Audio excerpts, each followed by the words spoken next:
இப்ப நம்ம ஒரு டாக்டரை பார்க்க போறோம்னு வச்சுக்கோங்க. அதாவது உடம்பு சரியில்லைன்னு போறோம். அங்க போனதும் நமக்கு ஒரு தெளிவான பதில் கிடைக்கும் இல்லையா? ஆமா, கண்டிப்பா கிடைக்கும். அதாவது ஒரு கையில அடிபட்டு வீங்கி இருக்குன்னா, உடனே ஒரு எக்ஸ்ரே எடுக்க சொல்லுவாரு டாக்டர். எக்ஸாக்ட்லி. அந்த எக்ஸ்ரே படத்தை பார்த்துட்டு, இதோ இந்த எலும்பு தான் முறிவு இருக்குன்னு ரொம்ப கிளியரா கைகாட்டி சொல்லிடுவாரு. இது ஒரு இன்ஜினியரிங் கணக்கு மாதிரி ரொம்ப கச்சிதமா இருக்கும். கரெக்ட். உடல் சார்ந்த பிரச்சனைகள்னு வரும்போது, அந்த தெளிவு நமக்கு ஈஸியா கிடைச்சிடுது. பிரச்சனை எங்க இருக்கு, அது எப்படி உருவாச்சு அப்படிங்கிறது ஒரு அப்பட்டமா கண்ணுக்கு தெரிஞ்சிடும். ம். அது சரி செய்யற வழியும் ரொம்ப தெளிவா இருக்கும். அந்த தெளிவு தான் நம்ம எல்லாருக்கும் ஒரு விதமான நிம்மதியை கொடுக்குதுன்னு நினைக்கிறேன். ஆமா. ஏன்னா கண்ணுக்கு தெரிஞ்ச, சுலபமா புரிஞ்சுக்கக்கூடிய விஷயங்களை தான் நம்ம எப்பவுமே விரும்புறோம்.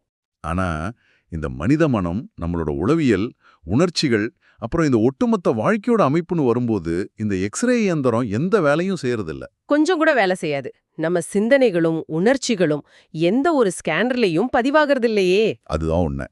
நாம அன்றாடம் பேஸ் பண்ற மனச்சிக்கல்கள், கோபங்கள், ஏமாற்றங்கள் எல்லாமே ரொம்ப ஆழமானவை. ஒரு பிரச்சனை எங்க தொடங்குது, அது ஏன் தொடருதுன்னு பல நேரங்கள்ல நமக்கே தெரியறதில்ல. ஒரு மனுஷன் வெளியே எவ்வளவுதான் சந்தோஷமா இருக்கிற மாதிரி தெரிஞ்சாலும் அவனுக்குள்ள ஓடிட்டு இருக்கிற மனப்போராட்டங்களை அளக்க இதுவரைக்கும் எந்த கருவியும் கண்டுபிடிக்கப்படல. கண்டிப்பா. இந்த ஆழமான அலசலுக்கு வந்திருக்கிற நேயர்களே, உங்களுக்கும் இது பலமுறை தோன்றி இருக்கலாம். நாம அனைவருமே, அதாவது அடிப்படையில தேடுறது மகிழ்ச்சியை மட்டும்தான். ஆமா, ஒவ்வொரு செயலும் அது ஒரு புது வேலைக்கு மாறுறதா இருக்கட்டும், இல்ல ஒரு உறவ நாடி போறதா இருக்கட்டும், எல்லாமே அந்த துன்பத்தை தவிர்த்துட்டு சந்தோஷமா இருக்கணும் அப்படிங்கிற ஒரு ஒற்றை நோக்கத்துல தான் செய்யப்படுது. அப்படி இருந்தும் நாம ஏன் தொடர்ந்து ஏதோ ஒரு விதத்துல ஏமாற்றத்தையும் மன உளைச்சலையும் சந்திச்சுக்கிட்டே இருக்கோம்? இந்த ஒரு முரண்பாட்டை உடைச்சு மனித மனதோட இயக்கத்தை புரிஞ்சுக்கிறது தான் இன்னைக்கு நம்மளோட தேடல். ரொம்ப முக்கியமான ஒரு தேடல் இது. ஆமா. இதற்காக நாம இன்னைக்கு எடுத்துக்கிட்ட ஆதாரங்கள் பாத்தீங்கன்னா, தலாய் லாமா எழுதின த 4 நோபல் ட்ரூத்ஸ், அதாவது 4 உயிரிய உண்மைகள் அப்படிங்கிற புத்தகமும், மான்செஸ்டர் நகர்ல அவர் ஆற்றிய மனித மகிழ்ச்சிக்கான இரக்கம் குறித்த ஒரு அற்புதமான உரையும் தான். இப்போ தலைலாமாவோட இந்த கருத்துக்கள் ஒரு புத்த மத தத்துவங்களை அடிப்படையா கொண்டது அப்படின்னாலும் நாம இத ஒரு மத போதனையா பார்க்க போறது கிடையாது. ஆமா ஆமா, அதை நம்ம தெளிவுபடுத்திடணும். கண்டிப்பா.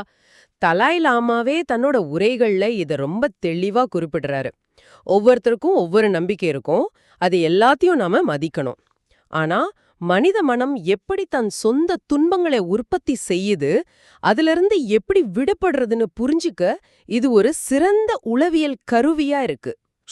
தர்க்க ரீதியாகவும் அறிவியல் பூர்வமாகவும் மனித உணர்ச்சிகளை அணுகிற ஒரு வழிகாட்டி இது. சரி, இப்போ இந்த மனச்சிக்கல்களை எப்படி தீர்க்கிறது அப்படிங்கிற கேள்விக்கு வருவோம். சொல்லுங்க. உடல் நோயை குணப்படுத்தணும்னா முதல்ல நாம நோயாளிகள் அப்படிங்கிறத நாம ஒத்துக்கணும் இல்லையா? எனக்கு நோயே இல்லைன்னு சாதிக்கிற ஒருத்தருக்கு எந்த டாக்டராலையும் ட்ரீட்மெண்ட் கொடுக்க முடியாது. எக்ஸாக்ட்லி. மனசிற்கும் இதே விதிதான் பொருந்தும்.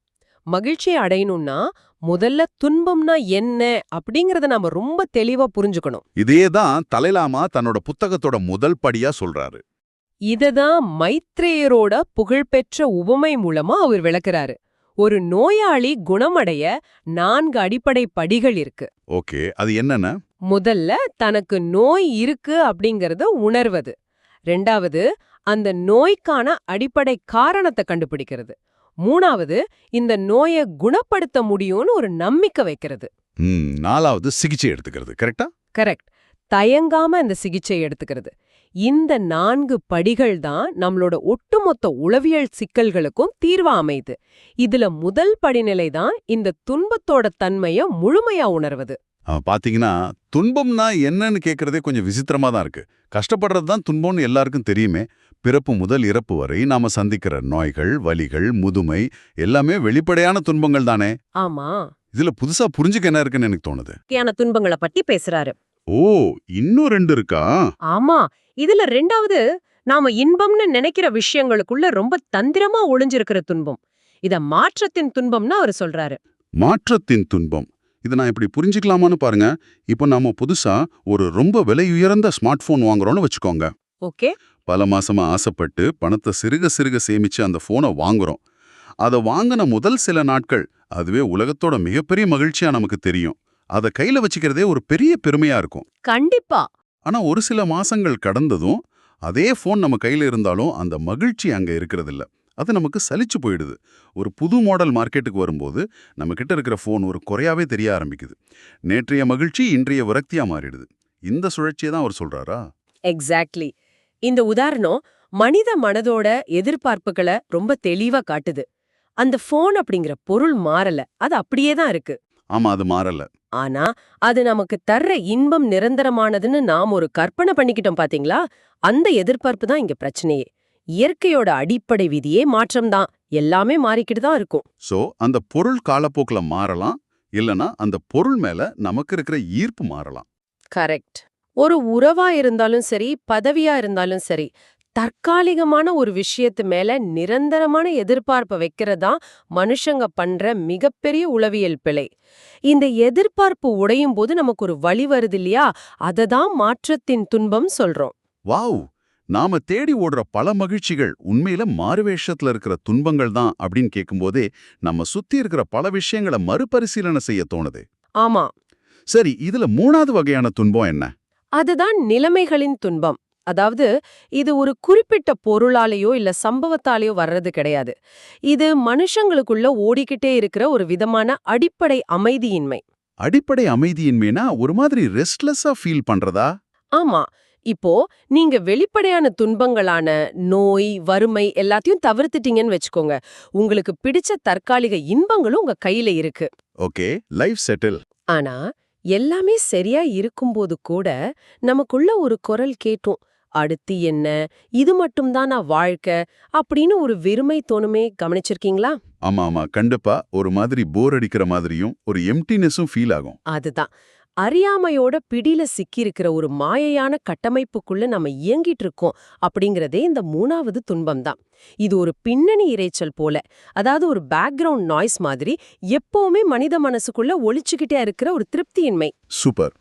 இதை எப்படி சொல்லலாம்னா, நம்ம மொபைல் ஃபோன்ல பேக்ரவுண்ட்ல ஓடுற ஆப்ஸ் எப்படி பேட்டரிய தொடர்ந்து உறிஞ்சிக்கிட்டே இருக்குமோ அத போல ஒரு மனநிலைன்னு சொல்லலாம். மிக சரியான ஒப்பீடு.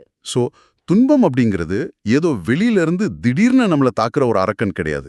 அது நம்மளோட இயல்புலேயே நம்ம எதிர்பார்ப்புகள்லையும் தொடர்ந்து இயங்கிட்டு இருக்கிற ஒரு விஷயம். ஆமா, அப்படியானால் இந்த அடிப்படை அமைதியின்மையும் விரக்தியும் எங்கிருந்து வருது? இதை யாரு நமக்குள்ள விதைச்சது? இது வெறும் துரதிர்ஷ்டமா? இது நிச்சயமா துரதிர்ஷ்டம் கிடையாது. இதற்கான காரணத்தை நம்ம வெளி உலகத்துல தேடவே முடியாது.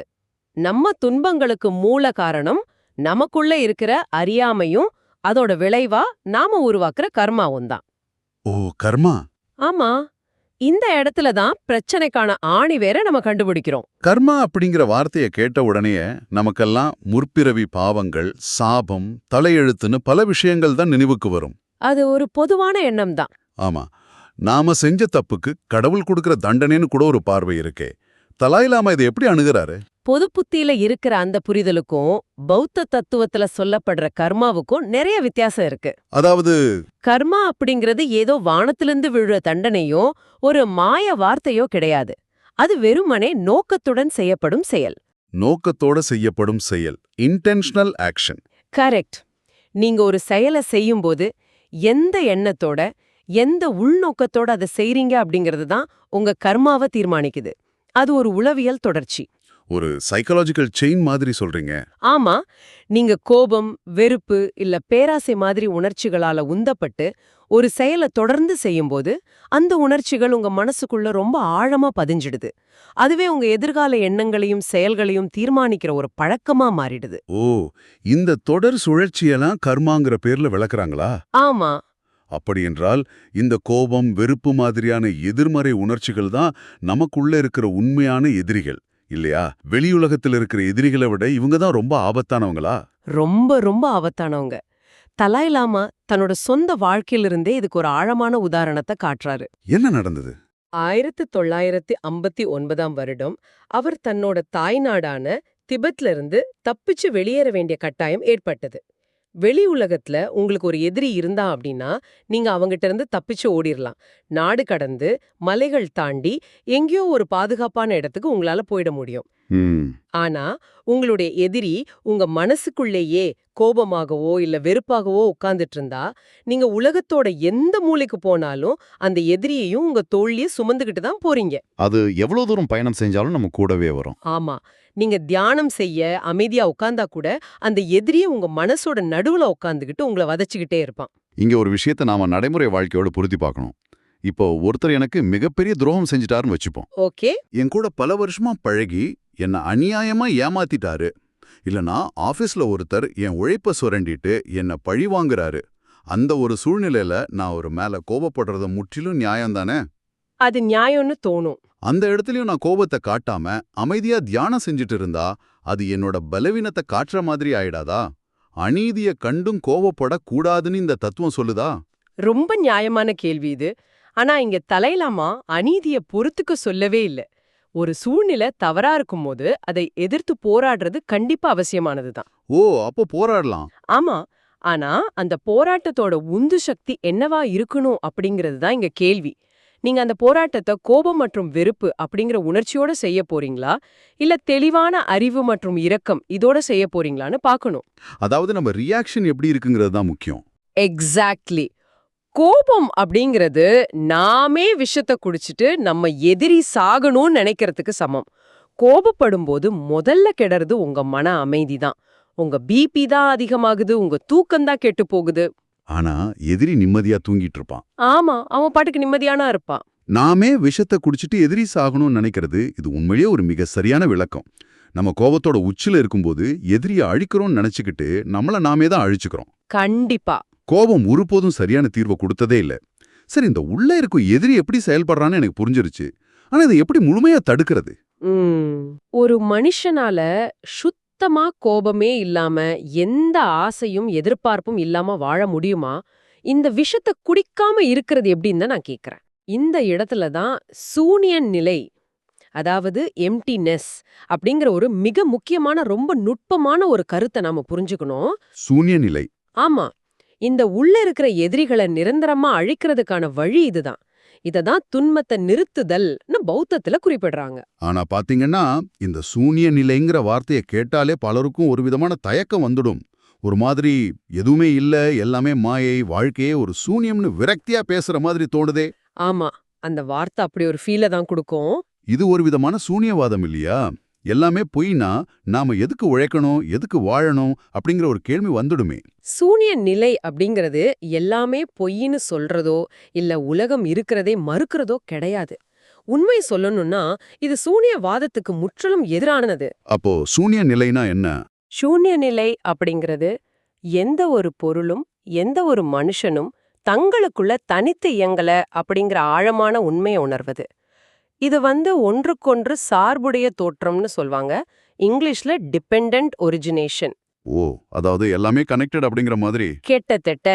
அதாவது நாம ஒரு பொருளோட மேல அளவுக்கு அதிகமா ஆசைப்படும் போதோ இல்ல ஒரு நபர் மேல அதீத கோபப்படும் போதோ அந்த பொருளுக்கோ நபருக்கோ நிரந்தரமான தனித்துவமான ஒரு குணம் இருக்கிறதா நாமே கற்பனை செஞ்சுக்கிறோம். ம். ஆனா உண்மையில அப்படி தனிப்பட்ட முறையில எந்த குணமும் நிரந்தரமா கிடையாது. எல்லாமே சூழ்நிலைகளோட கூட்டமைப்பு தான். மற்றொன்றை சார்ந்து தான் ஒவ்வொன்றும் இயங்குது. இத புரிஞ்சுக்கிறது கொஞ்சம் கஷ்டமா தான் இருக்கு. இது ஒரு உவமை மூலமா அணுகலாம்னு நினைக்கிறேன். தாராளமா. இப்போ நாம இருட்டுல நடந்து போய்கிட்டு இருக்கோம். வழியில ஒரு கயித்தை பார்த்து அது பாம்புன்னு நினைச்சு பயப்படுறோம். அந்த பயம் கற்பனை இல்ல, அது முற்றிலும் உண்மையானது தான். நம்ம இதயம் வேகமா துடிக்குது, வேர்க்குது, அலறி அடிச்சுக்கிட்டு ஓடுறோம். ஆமா. ஆனா திடீர்னு வெளிச்சம் வந்ததும் அங்க இருக்கிறது வெறும் கயிறு தான் நமக்கு தெரிய வருது. அந்த நொடியில என்ன நடக்குது? அங்க பாம்பு அப்படிங்கிற மாய அழியிறது மட்டும் இல்ல, நம்ம பயமும் படபடப்பும் சேர்ந்து ஒட்டுமொத்தமா அழிஞ்சிடுது. இந்த பாம்பு கயிறு ஓமைய நம்ம சூனிய நிலைக்கு பயன்படுத்தலாமா? ரொம்ப ரொம்ப அருமையான உதாரணம். சூனிய நிலைய விளக்கறதுக்கு இதை விட ஒரு சிறந்த உதாரணம் கிடையாது. அந்த வெளிச்சம்தான் சூனிய நிலை பற்றிய அறிவு. ஓகே. இருட்டுல இருந்த அந்த பாம்பு தான் நாம கற்பனை செஞ்சுக்கிட்ட பொருட்கள் மேலான நிரந்தரத்தன்மை. எப்போ அந்த பாம்பு அங்க இல்ல, அது வெறும் சூழ்நிலையால உருவான ஒரு மாயத் தோற்றம், அது வெறும் கயிறுதான்னு நாம உணர்றோமோ அப்போதே அந்த பயம், கோபம், வெறுப்பு எல்லாமே வேரோட காணாம போயிடுது. எக்ஸாக்ட்லி. இதையே ஒரு நவீன உலக உதாரணத்தோட ஒப்பிட்டு பார்க்கலாம். சொல்லுங்க. இப்போ உங்க ஆபீஸ்ல ஒருத்தருக்கு ரொம்ப முக்கியமான ஒரு இமெயில் அனுப்புறீங்க. பல மணி நேரமும் அவர்கிட்ட இருந்து எந்த பதிலும் இல்ல. உடனே உங்க மனம் ஒரு பெரிய கதைய, அதாவது அந்த பாம்ப உருவாக்குது. ஆமா, அவன் என்ன மதிக்கல, என்னோட ப்ராஜெக்ட புறக்கணிக்க போக்கறான்னு நாமளே கோவத்தோட உச்சிக்கு போயிடுவோம். கரெக்ட். அந்த கோபமும் மன உளைச்சலும் அந்த நிமிஷத்துல உண்மையானது தான். ஆனா அடுத்த நாள் அந்த நபரோட ஏரியால கடுமையான புயல் காரணமா இன்டர்நெட் கட்டாகி இருந்தது அப்படிங்கிற உண்மை, அதாவது அந்த வெளிச்சம் உங்களுக்கு தெரிய வருது. ஆமா. அந்த நொடியில உங்க கோபம் எங்க போகுது? அது மாயமா மறைஞ்சிடுது இல்லையா? ஏன்னா அந்த நபருக்கு உங்கள அவமதிக்கணும் அப்படிங்கிற தனித்துவமான குணம் எதுவும் இல்ல. அது வெறும் சூழ்நிலைகளோட கூட்டமைப்பு தான் நீங்க உணர்ந்துட்டீங்க. அந்த டிபெண்டன்ட் ஒரிஜினேஷன். ஆமா. இந்த தெளிவு இருக்கும்போது மனம் எப்படி தளைகள்ல இருந்து விடுபட்டு முழுமையான அமைதியை அடையுதோ அததான் முக்தி இல்லனா நிர்வாணான்னு சொல்றாங்க. இந்த இமெயில் உதாரணம் ரொம்ப ரொம்ப தெளிவா புரிய வைக்குது. நாம உருவாக்குற கற்பனை கதைகள் தான் நம்ம கோபத்துக்கும் துன்பத்துக்கும் காரணம்னு நல்லாவே உணர முடியுது. தத்துவ ரீதியா இத புரிஞ்சுக்கிறது ரொம்பவே அருமையா இருக்கு. கண்டிப்பா. ஆனா சாதாரண மனுஷங்களான நாம அன்றாட வாழ்வுல இதை எப்படி செயல்படுத்துறது? இப்போ சென்னை டிராஃபிக்ல வண்டி ஓட்டும்போது குறுக்க ஒருத்தன் வந்தா கோவம் வரதான் செய்யும். குடும்பத்துல பிரச்சனைகள் வரும். ஆபீஸ்ல பிரஷர் இருக்கும். ஆமா. பிராக்டிக்கலா பாக்கும்போது இதெல்லாம் இருக்கு. தினமும் தியானம் செய்யவோ தத்துவங்களை பேசிக்கிட்டே இருக்கவும் முடியாது. இதை எப்படி நம்ம வாழ்வியலா ஒரு நடைமுறை பயிற்சியா மாத்துறது? இந்த தத்துவங்கள் வெறும் புத்தக அறிவா மட்டும் தங்கிடக்கூடாது அப்படிங்கிறதுக்காக தான் இதை எப்படி வாழ்வியலா மாத்துறதுங்கிற நடைமுறை பாதைய தலாய் லாமா வலியுறுத்துறாரு. ஓகே, அந்த பாதை என்ன? அறிவும் இரக்கமும் சேர்ந்ததே உண்மையான பாதைன்னு அவர் சொல்றாரு. தத்துவங்களை புரிஞ்சுக்கிற அறிவு மட்டும் பத்தாது, அதை செயல்படுத்துற இரக்க குணமும் வேணும்.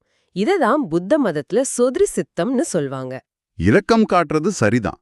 ஆனா நான் என் குடும்பத்தினர், என் நண்பர்கள், எனக்கு வேண்டியவங்க மேல மட்டும் இரக்கம் காட்டினா போதாதா?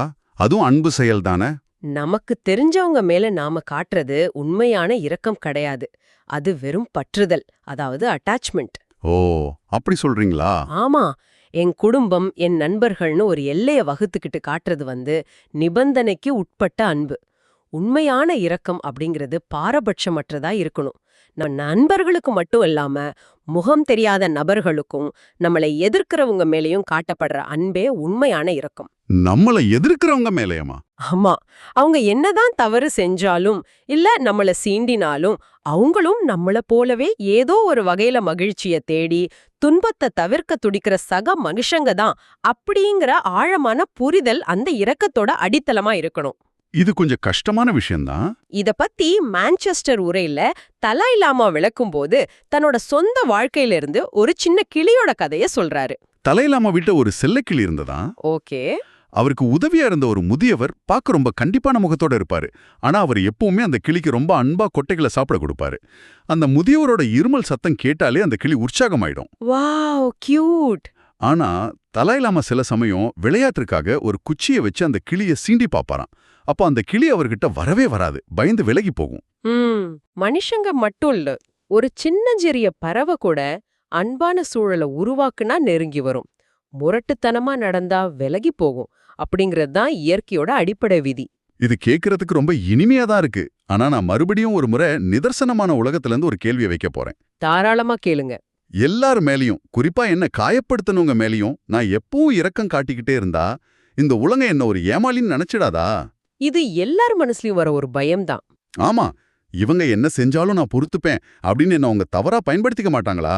நான் என் சுயமரியாதையை விட்டு கொடுத்துட்டு வாழ்நாள் முழுக்க ஒரு காம்ப்ரமைஸ் செய்யற ஆளாவே இருக்கணுமா? இரக்கம் காட்டுறது அப்படிங்கிறது எதையும் பொறுத்துக்கிற பலவீனம்னு நாம தவறா புரிஞ்சுக்கிட்டு இருக்கோம். உண்மையான இரக்கம் அப்படிங்கிறது மனிதனோட மிகப்பெரிய உள்ளாற்றல், இன்னர் ஸ்ட்ரென்த். எப்படி? தலாய் லாமா இந்த முரண்பாட்ட ரொம்ப புத்திசாலித்தனமா ஒரு புது கோணத்துல அணுகுறாரு. அவர் சொல்றத கேளுங்க. நீங்க உண்மையிலே ஒரு சுயநலவாதியா இருக்க விரும்பினா புத்திசாலித்தனமான சுயநலவாதியா இருங்க அப்படிங்கிறாரு. Wisely selfish. புத்திசாலித்தனமான சுயநலவாதி, இந்த வார்த்தைகளே ஒன்றே ஒன்று எதிர்க்கிற மாதிரி முரண்பாடா இருக்கே. சுயநலமா இருக்கிறவன் எப்படி இரக்கத்தோட இருக்க முடியும்? இரக்கத்தோட இருக்கிறவன் எப்படி சுயநலவாதியா இருக்க முடியும்? இது ஒரு அற்புதமான உளவியல் திறவுகோல். முட்டாள்தனமான சுயநலவாதி என்ன செய்வான்னு நினைக்கிறீங்க? மற்றவங்களை ஏமாத்தி லாபம் சம்பாதிப்பான். கரெக்ட். மற்றவங்களோட உழைப்ப சுரண்டி தனக்கான லாபத்தை மட்டும் தேடுவான். ஆபீஸ்ல மற்றவங்க பேரை கெடுத்து தான் மட்டும் முன்னேற நினைப்பான்.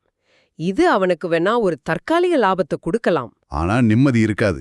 ஆமா, நீண்ட கால அடிப்படையில அவன் அனைவரோட நம்பிக்கையையும் இழந்து நிரந்தர தனிமையையும் பல எதிரிகளையும் தான் சம்பாதிப்பான். அவனோட மனம் எப்பவுமே ஒரு விதமான பாதுகாப்பின்மையோடும் பயத்தோடும் தான் இருக்கும். ஆமா, எப்ப யார் என்ன பண்ணுவாங்களோன்னு ஒரு பயம் இருக்கும். ஆனா ஒரு புத்திசாலித்தனமான சுயநலவாதி என்ன செய்வான் தெரியுமா? அவன் மத்தவங்க மேல அன்பும் இரக்கமும் காட்டுவான். தன் சக ஊழியர்களோட முன்னேற்றத்துக்கு உதவுவான். எல்லாரையும் அரவணைச்சு போவான். இதனால அவனுக்கு என்ன லாபம்? இப்படி அவன் மத்தவங்களுக்கு உதவி செய்யும் போதும் இரக்கம் காட்டும் போதும் அவங்கள விட பல மடங்கு அதிகமா பயனடைறத அவன்தான். எப்படி? நீங்க இரக்கத்தோட இருக்கும்போது உங்கள சுத்தி ஒரு பாசிட்டிவான பாதுகாப்பான சூழல் உருவாகுது. மக்கள் உங்கள நம்புறாங்க. உங்க மனம் அமைதியா இருக்கு.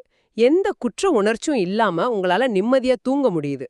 மற்றவங்கள நேசிக்கிறது மூலமா உங்களுக்கான நிரந்தர மகிழ்ச்சியையும் நல்ல மனிதர்களையும் தான் நீங்க பெற்றுக்கிறீங்க. வாவ்! உங்களுடைய சுய லாபத்துக்காகவும் உங்களுடைய சொந்த அமைதிக்காகவுமே நீங்க மற்றவங்க கிட்ட இரக்கத்தோட நடந்துக்கிறீங்க. இது பலவீனம் கிடையாது. இதுதான் உச்சக்கட்ட பலம். நாம மற்றவங்களுக்கு செய்யற நல்லது உண்மையில நமக்கு நாமே செஞ்சுக்கிற மிகப்பெரிய நல்லது. கோபப்படுறதால நமக்கு நாமே எப்படி விஷம் வச்சுக்கிறோமோ அதே போல இரக்கம் காட்டுறது மூலமா நமக்கு நாமே ஒரு பலமான கவசத்தை உருவாக்கிக்கிறோம். மிக சரியா சொன்னீங்க. இது எவ்வளவு ஒரு ஆழமான பார்வை பாருங்க. இரக்கம் அப்படிங்கிறது பிறருக்காக நாம செய்யற தியாகம் இல்ல. அது நமது சொந்த மனநலனுக்காக நாம எடுக்கிற ஒரு சுயநலமான ஆனா புத்திசாலித்தனமான முடிவு. இதை விட தெளிவா இதை புரிஞ்சுக்க முடியாது. உங்க மனச குழப்புற எந்த ஒரு பிரச்சனையா இருந்தாலும் இந்த 4 படிகள் மூலமா அதை அணுகி பாருங்க.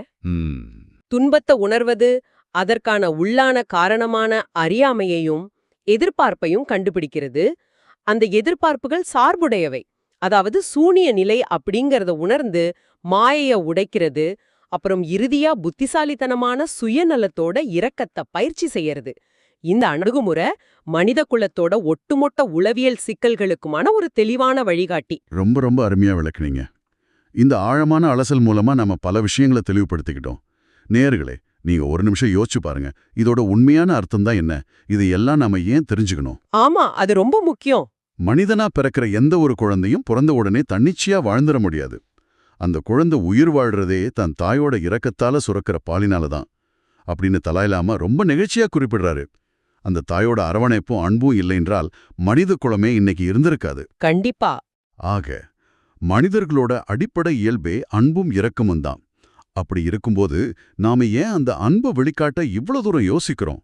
நமக்குள்ள இயல்பா இருக்கிற ஒரு சுபாவத்தையே நாம ஏன் மறந்துட்டு போராடுறோம்? இது நாம எல்லாரும் யோசிக்க வேண்டிய ஒரு கேள்வி. நாளைக்கு நீங்க சந்திக்கிற முதல் நபர்கிட்ட அவர் யாரா இருந்தாலும் சரி, ஒரு புத்திசாலித்தனமான சுயநலவாதியா செயல்பட்டு பாருங்க. அவர் மேல எந்த எதிர்பார்ப்பும் இல்லாம ஒரு சின்ன இரக்கத்தை, அன்பை வெளிக்காட்டுங்க. ஒருவேளை அது உங்க ஆபீஸ்ல உங்களுக்கு ரொம்ப தொந்தரவு கொடுக்கிற நபரா கூட இருக்கலாம். ஆமா, ட்ரை பண்ணி பார்க்கலாமே. அவரை பார்த்து சிரிச்சு ஒரு சின்ன உதவியை செஞ்சு பாருங்க.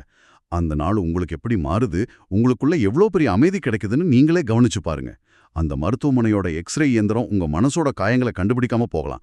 ஆனா உங்களோட எந்த புத்திசாலித்தனமான சுயநலம் நிச்சயம் உங்க மன காயங்களை வேரோட குணப்படுத்தும். மிக அருமையான ஒரு சிந்தனை. இது உங்களுக்கான ஒரு உளவியல் கருவி. இதை தொடர்ந்து பயன்படுத்துங்க. நேயர்களே, இவ்வளவு நேரம் கேட்டதுக்கு ரொம்ப நன்றி. இந்த Tamil voice reads channel monetisation இல்லாம தான் நடக்குது. இந்த ஆடியோ புத்தகம் உங்களுக்கு பயன் தருது என்று நினைத்தால் இந்த முயற்சி தொடர்ந்து போக உங்க ஆதரவும் மிகவும் உதவும். என்னுடைய இந்த முயற்சிக்கு நன்கொடை அளிக்க விருப்பம் இருந்தால் டிஸ்கிரிப்ஷன்ல கொடுக்கப்பட்டுள்ள UPI ID மூலம் வழங்கலாம். உங்களால் முடிந்த அளவு போதும். சிறிய ஆதரவும் பெரிய உதவிதான். இந்த வீடியோ உங்களுக்கு பயனுள்ளதாக இருந்தால் சப்ஸ்கிரைப் பண்ணுங்க, மற்றவர்களுக்கும் பகிர்ந்து கொள்ளுங்கள். இந்த கருத்துக்கள் அவர்களுக்கும் தேவையாக இருக்கலாம். லைக் பண்ணுங்க, உங்க கருத்துக்களை கமெண்ட்ல பகிருங்க. மனப்பூர்வமான நன்றி. மீண்டும் ஒரு ஆழமான தேடலோடு சந்திப்போம்.